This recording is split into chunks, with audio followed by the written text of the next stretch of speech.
오늘 복음 말씀은 좀 이해하기 힘든 그런 말씀일 수도 있죠. 어떤 임금이 자기 아들의 혼인잔치가 되어서 사람들을 초대했는데 이 사람들이 오지 않으니까 어떻게 합니까? 그들을 죽여버리고 마을을 불살라버리죠.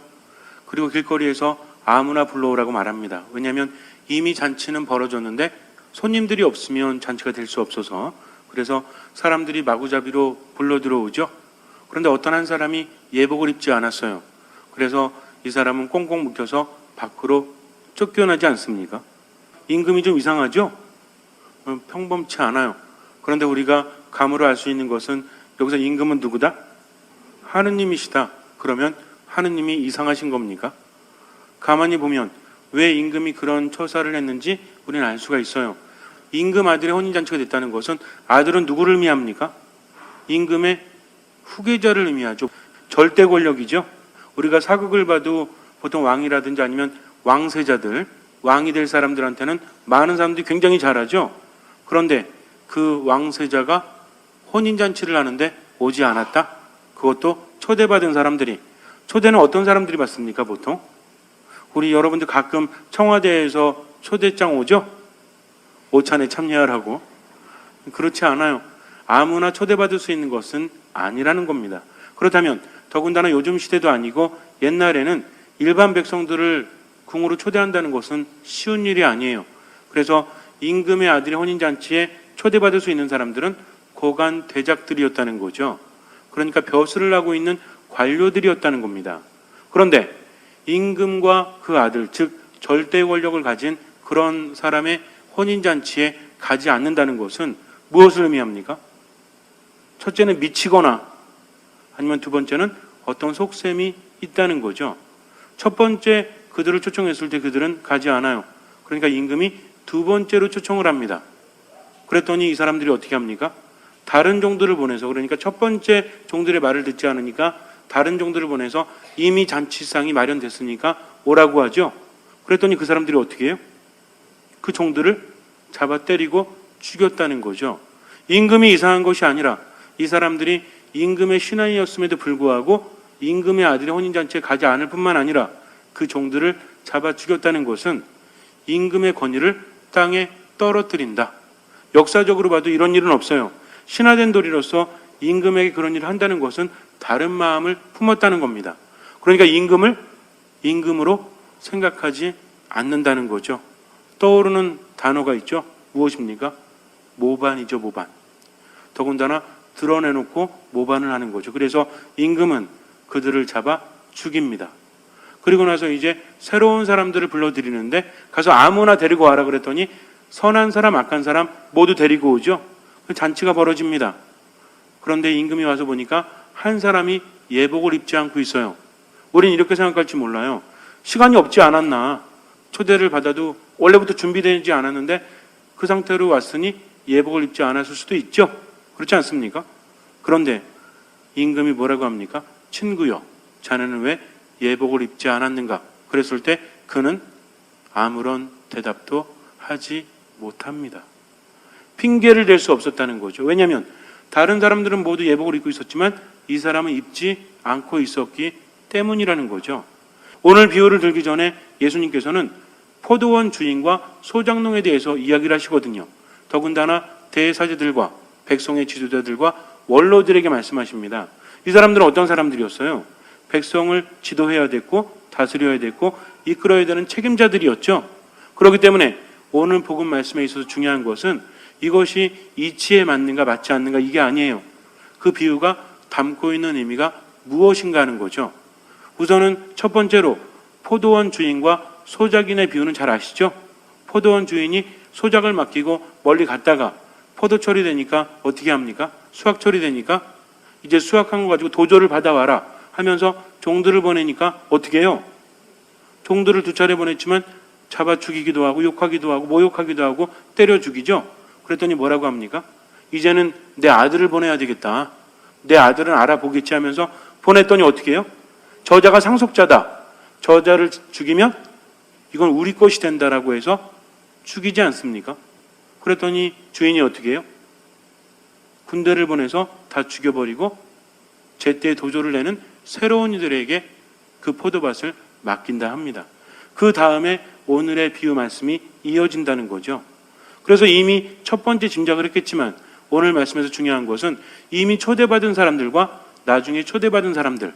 그런데 첫 번째 초대받은 사람들이 임금의 혼인잔치, 임금 아들의 혼인잔치에 거부했던 이유가 뭐예요? 들에 나가서 일한다. 자기가 뭐 한다 하면서 일상생활을 핑계로 임금의 명에 순명하지 않았다는 거죠. 왕명을 거스리면 어떻게 됩니까? 여러분들 가끔 보면은 우리 사극 보면은 왕명을 거스리면 뭐가 내리죠? 유배라든지 사약을 내리죠. 사약을 내리면 신하들은 어떻게 합니까? 임금이 계신 곳을 향해서 실컷 욕해주고 사약 먹어요? 큰 절을 이렇게 올리고 나서 사약을 마시는 것이 신하의 도리 아닙니까? 이렇게 신하는 임금이 죽으라고 하면 죽을 수밖에 없는 존재다. 그런데 자기들의 사소한 일상생활 때문에 임금의 잔치에 가지도 않고 임금의 종들을 잡아 죽였다는 것은 이미 그들은 임금의 신하가 아니라 무엇입니까? 적이라는 거죠. 그러면 내 나라에 내 적이 있다면 임금은 제거해야 됩니다. 그러니까 이것은 임금이 난폭하거나 임금이 몰인정한 것이 아니라 그들에게 문제가 있었다는 거죠. 여기까지는 이해될 수 있어요. 그런데 두 번째, 아까도 말씀드렸지만 예복을 입지 않은 사람, 이 사람도 할 말을 하지 못합니다. 대부분의 사람들이 예복을 입지 않았다면 그렇다면 그럴 수도 있어요. 근데 문제는 뭐냐면 다른 사람들은 예복을 입고 있었다는 거죠. 비슷한 처지 아니겠습니까? 나가서 아무나 불러오라고 했지만 이 사람들은 급한 와중에서도 준비를 한 상태에서 왕궁에 들어섰지만 이 사람은 준비하지도 않고 그냥 들어섰다는 거죠. 오늘 이 말씀 우리가 이해하기 위해서는 우선은 복음사가가, 마태오 복음사가가 뭘 염두에 두었냐면 예루살렘의 멸망을 염두에 둡니다. 예루살렘이 멸망한 이후에 이 복음을 집필했기 때문이죠. 그럼 예루살렘은 뭐의 상징입니까? 예루살렘 성전이 있고 하느님께서 계신 이스라엘의 중심이죠. 원래 이스라엘 사람들은 하느님께로부터 선택받은 민족이었죠. 그런데 오늘 예수님의 말씀은 무엇입니까? 그들은 하느님께 선택받았지만 그분의 말씀을 따르지 않았기 때문에 새로운 이스라엘이 들어선다는 거죠. 첫 번째 이스라엘은 혈통으로 이어졌지만 두 번째는 무엇입니까? 무엇으로? 피가 아닌? 예수님께서 늘 말씀하시잖아요. 너의 무엇이 너를 구원하였다? 그렇죠. 이제는 혈연이 아닌 무엇이 중요하다? 옛날에는 12지파에 어디 속하느냐가 중요했죠. 하느님께서 12지파를 선택하셨기 때문입니다. 그런데 이제는 그런 지파가 아닌 무엇으로? 믿음으로 그분의 새로운 백성이 되었다는 거죠. 첫 번째 선택받은 민족은 어쩔 수 없이 이스라엘 백성들이에요. 이거 무시할 수 없습니다. 그러나 더욱더 중요한 것은 바로 하느님께서는 새로운 이스라엘 백성을 무엇으로? 믿음으로 만드셨다는 거죠. 그러니까 오늘 복음에서 내용은 뭐냐면 원래는 선택받은 이스라엘 백성은 이제는 그들이 하느님의 말씀을 지키지 않아서 하느님의 눈밖에 났고 새로운 이스라엘 백성들이 믿음으로 형성이 되었다는 거죠. 근데 중요한 것은 그들 가운데서도 준비되지 않은 사람들은 결코 그분 나라에 들어갈 수 없다는 말씀입니다. 준비를 제대로 하지 못했다는 거죠. 하느님 안에 머물기 위해서 합당한 준비는 무엇으로 볼 수 있죠? 예수님께서 늘 말씀하시죠. 예수님의 말씀 안에서 구체적인 것들이 있죠. 그럼 어떤 사람들이 예복을 갖춰 입은 사람이요? 어떤 사람들이 하느님의 나라에 머물 수 있는 사람들일까요?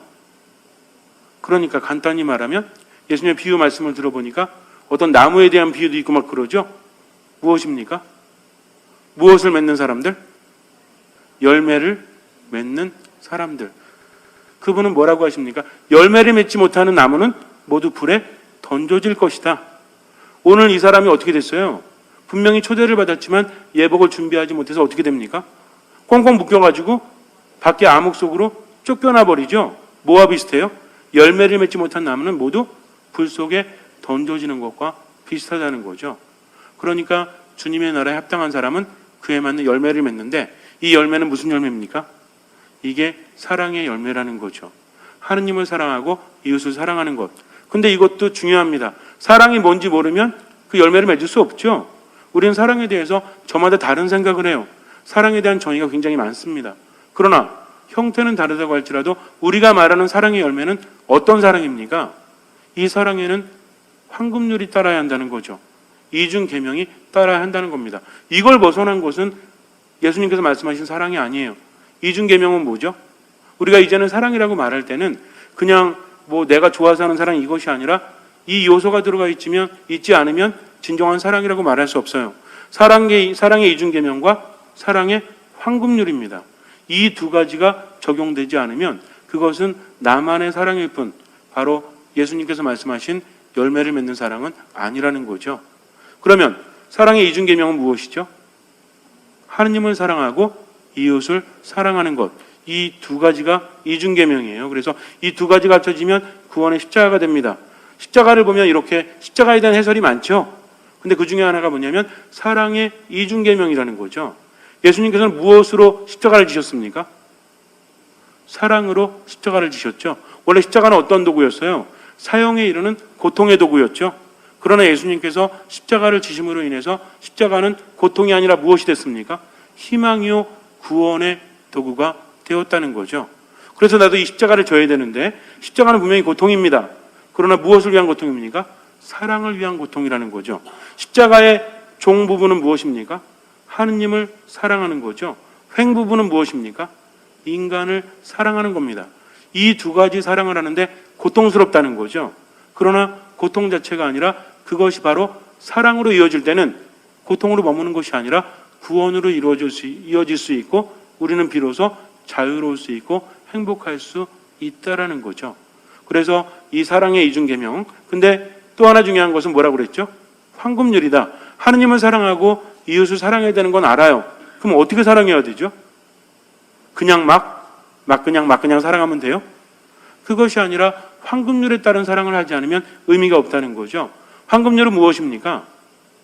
우선은 이웃을 사랑하는 것은 내가 그 사람의 처지를 이해하는 것, 내 처지하고 비교하는 게 아닙니다. 비록 이 사람이 나에게 잘못을 했다고 할지라도 그 사람의 처지에 대해서 이해해 주는 것이 바로 사랑이라는 거죠. 교황님께서 오셔서 7번이 아니라 77번이라도 용서하라는 말씀하셔서 많은 사람들이 감동했죠. 근데 몰랐습니까? 이 말씀? 늘 하는 말씀이 용서하는 거죠. 사랑하는 거죠. 용서하지 않는 사랑이 있어요? 없어요? 없다는 거죠. 원수를 사랑하기 위해서는 먼저 뭘 해야 됩니까? 나는 사랑은 하는데 용서는 안 해. 말이 안 돼요. 즉 사랑에는 무엇이 함께 가야 된다? 용서가 함께 가야 한다는 것입니다. 용서를 하기 위해서는 그 사람의 처지에 대해서 이해할 수 있어야 한다는 거죠.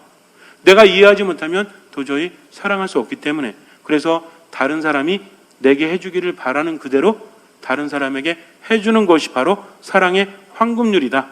이 두 가지가 있어야만 십자가는 고통이 아니라 무엇이 된다? 구원에 이르는 도구가 된다는 거죠. 우리가 살아가면서 사람들 대하는 거 힘들죠?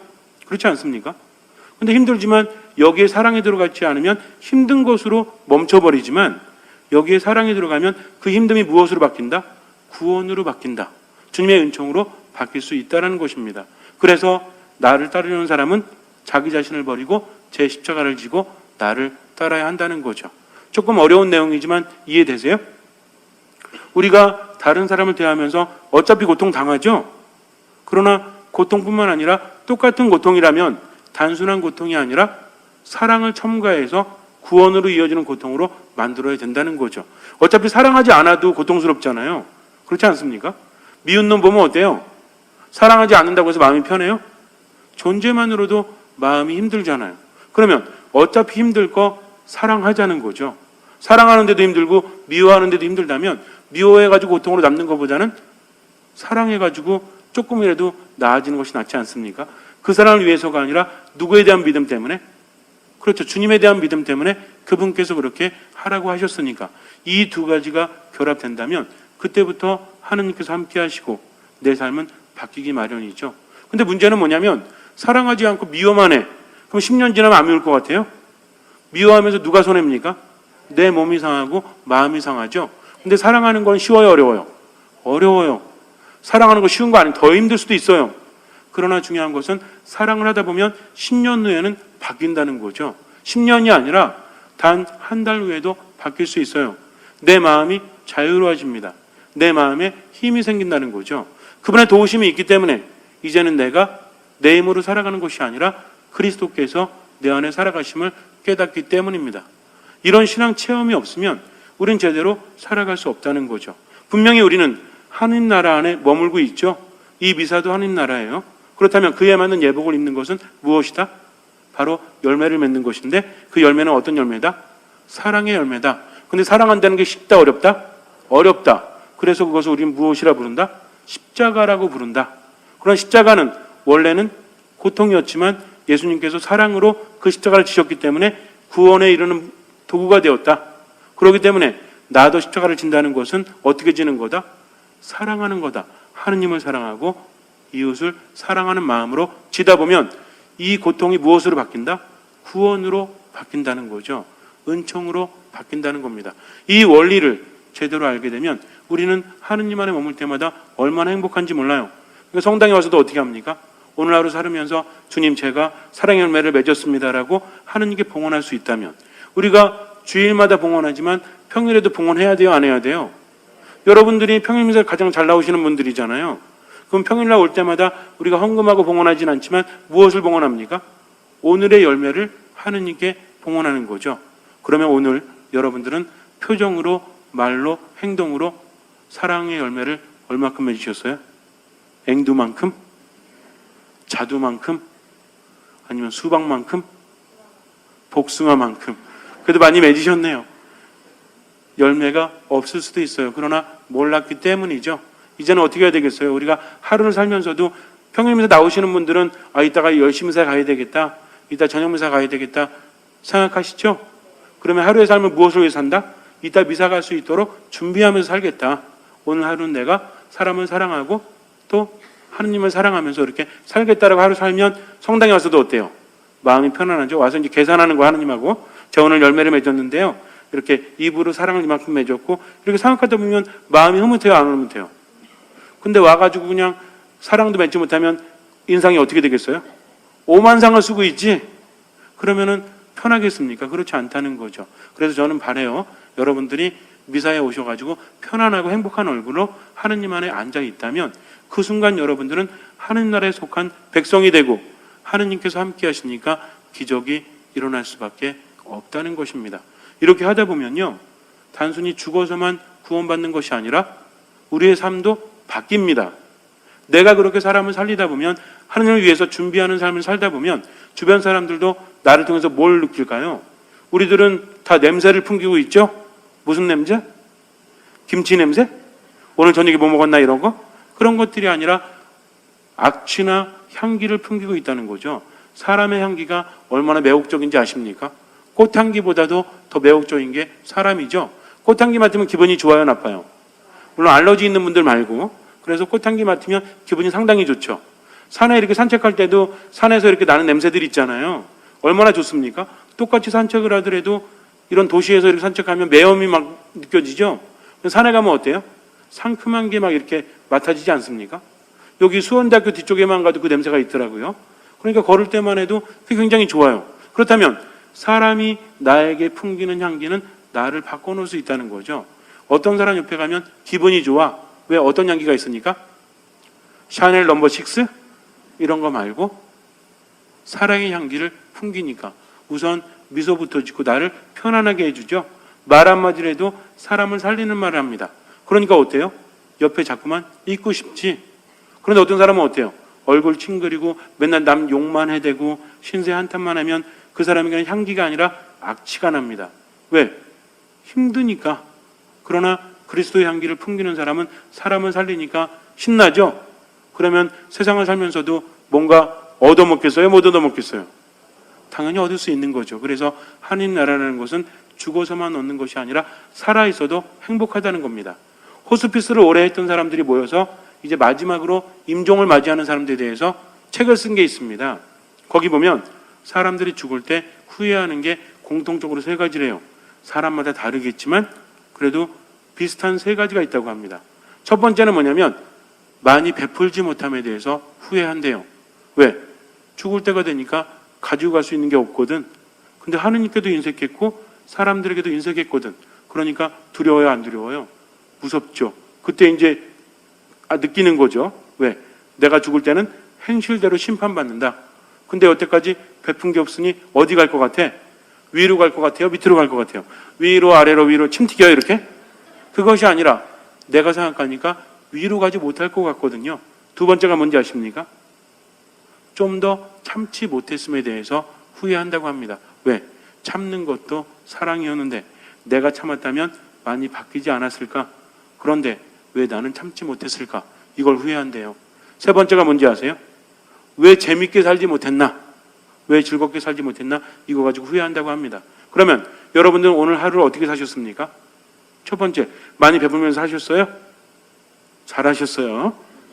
두 번째, 많이 참으면서 사셨습니까? 잘하셨어요. 세 번째, 재밌게 사셨습니까? 세 번째 그래도 좀 있으시네요. 네, 그래요. 그렇다면 우리 하루가 모여서 죽을 때가 되지 않겠습니까? 어느 하루는 죽는다는 거죠. 이렇게 하루하루 지내다 보면 언제 죽을지 모르죠. 그러나 100년 후엔 거의 없지 않습니까? 그렇다면 이제는 어떻게 살아야 되겠어요? 남에게 베풀면서 좀 더 참으면서 그리고 좀 더 즐겁게. 근데 이거 까먹어도 돼요. 뭐만 하면 돼? 하느님을 사랑하고 이웃을 사랑하면 나머지 세 가지는 자동적으로 얻어지는 겁니다. 그러면 언제 가더라도 어때요? 준비되어 있다는 거죠. 오늘 부르십니까? 가겠습니다. 내일 부르시겠습니까? 가겠습니다. 비록 저는 아무것도 아니지만 그래도 당신이 저를 사랑하신다는 거 알고 그래도 조금은 제가 이렇게 노력했으니 당신 나라에서 끝에 자리라도 차지하지 않겠습니까? 라는 희망이 있다면 우리는 행복한 거죠. 그러나 내가 생각해봐도 베푼 것도 없고 즐거운 것도 없고 그저 죽지 못해 살아가는 것이라면 그 사람은 얼마나 불행합니까? 그러니까 하루하루 복잡하게 살지 마시고요. 뭐 한다? 사랑한다. 무엇으로 사랑한다? 입으로, 표정으로, 행동으로 사랑한다. 그래서 아침에 일어나면 뭐 3번? 하느님 감사합니다 3번 하고 늘 기도하고 오늘의 말씀을 묵상하면서 하루 살면 내 삶이 바뀌어요, 안 바뀌어요? 바뀝니다. 잠시 눈을 감으세요. 세상이 바뀌어도 나는 행복하다라고 장담할 수 없어요. 다른 사람이 바뀌어도 나는 행복하다라고 확신할 수 없습니다. 그러나 내가 바뀌면 내가 행복해집니다. 하느님 안에 머무십시오. 기도하십시오. 말씀 안에 머무십시오. 미사에 집중하십시오. 그리고 모든 일에 감사하십시오. 그리고 하느님을 사랑하고 이웃을 사랑하십시오. 이렇게 하면 여러분들은 하느님 나라에 머뭅니다. 주님께서 말씀하십니다. 먼저 하느님의 나라와 그 의를 구해라. 그러면 나머지도 풍성하게 받을 것이다. 믿으십시오. 주님께서는 그 믿음을 보시고 우리 삶에 놀라운 기적을 일으켜 주실 것입니다.